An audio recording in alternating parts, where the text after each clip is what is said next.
I'm doing pop culture, entertainment, things like that, also covering Death vs. Heard, and until Amber is actually out of Aquaman 2 and the corporations and mainstream media have made some kind of change, I'll be following her and what she does as well. So this here is called New Aquaman 2 Photos, Spoil Key Scenes in the Sequel. It's not very new, but it's not very old. It's from August 24th, 2022. So I wanted to take a look at this to see if Mera was featured, just to get an idea of the general feeling that's going around. Not from fans. I know the fans, mostly, I'm going to estimate, I don't know, 90% on Johnny's side. So what I'm really scrutinizing here is the media and the people behind the scenes.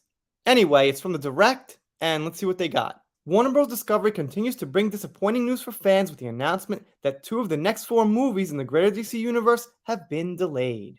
This includes Jason Momoa's Aquaman and the Lost Kingdom, which had its date pushed back a full 9 months and is now being held back until Christmas 2023. I wonder why. Was there a trial or something like that? They didn't want to release it around that time. Well, no matter what they say, you can bet the answer is that you know who over there had something to do with it.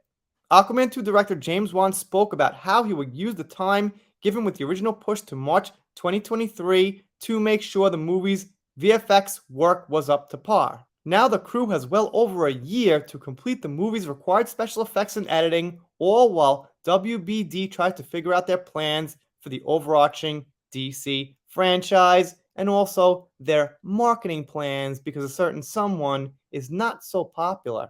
Regardless of what decisions are made, Warner Bros. Now has fans waiting even longer to return to Atlantis, which will also expand the horizons to new areas of the Seven Seas within the DCEU.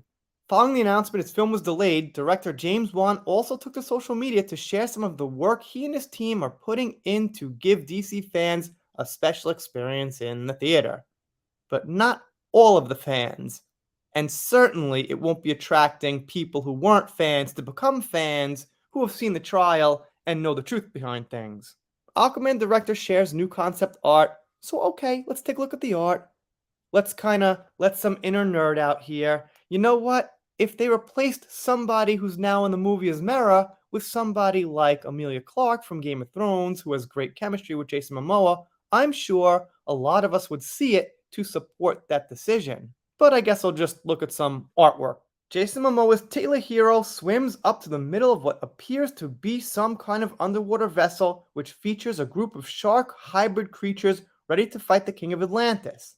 In the middle, a seemingly female figure with the bottom half of an octopus as Arthur Curry extends his fist toward the group. I'm enjoying this artwork. I'll imagine what it would have looked like on the big screen. I mean, there could be a change. We've got till December 2023 to see if someone will be in the movie and maybe I could watch it, but for now, while it's unclear who's involved, the giant underwater fight takes place between armies of soldiers and a number of battleships shooting lasers at one another. This appears to be on a giant underwater wall that some of the participants are climbing to the top of. And here they show Aquaman fighting Black Mantis, who will be in it. And I think I'm not great with actors, but I think this guy played Morpheus in the new Matrix. And setting aside my opinion on the movie, which is complex, the guy was a great actor. I'd love to see him play Black Mantis if Mera has a little change. Sorry, just gotta keep saying it. A small lantern ship blasts through the water towards a couple of sunken ships from the surface wedged in the middle of a giant trench. There are also some intriguing light patterns on the deck of one in front, although it's unclear where exactly this takes place. It takes place underwater. It takes place in the movie Aquaman 2. And here's one more scene. I'm not going to read the caption. Let's try to imagine. It's Aquaman with somebody looking at some nature that looks kind of nice and probably would look nice on the big screen if I was going to see the movie, which so far I'm not. They go on to say a few things that's not so super interesting, that fans get a glimpse of Black Manta.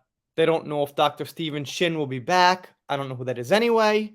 But at the end, they say, with such a long time until Aquaman 2 actually debuts, fans will be analyzing this concept art for the foreseeable future while Warner Bros. Does its best to bring the best visual effects and story that it possibly can. And let's ask the question, why didn't James Wan showcase Mera? It's a good question. It's a fair question. Could it be that there will be a change? And obviously, no Mera here. No Mera here. I don't see Mera in this one. Maybe. Nah, just kidding. Nah, no Mera here. That's not Mera. Nope. And that's about it. Back to my sea turtle. So, Mera was not featured, and that's part of the news here. Anyway, let me know what you think down below. I'm doing shoutouts, special thanks, things like that. Thought it'd be fun just to cover something a little different than drama, legal stuff, court cases. And if you're not subscribed here, consider it. And if you don't consider it and don't subscribe, I'll be sad, but I'll get over it, make a new video, something like that. Done here for now. See you next time.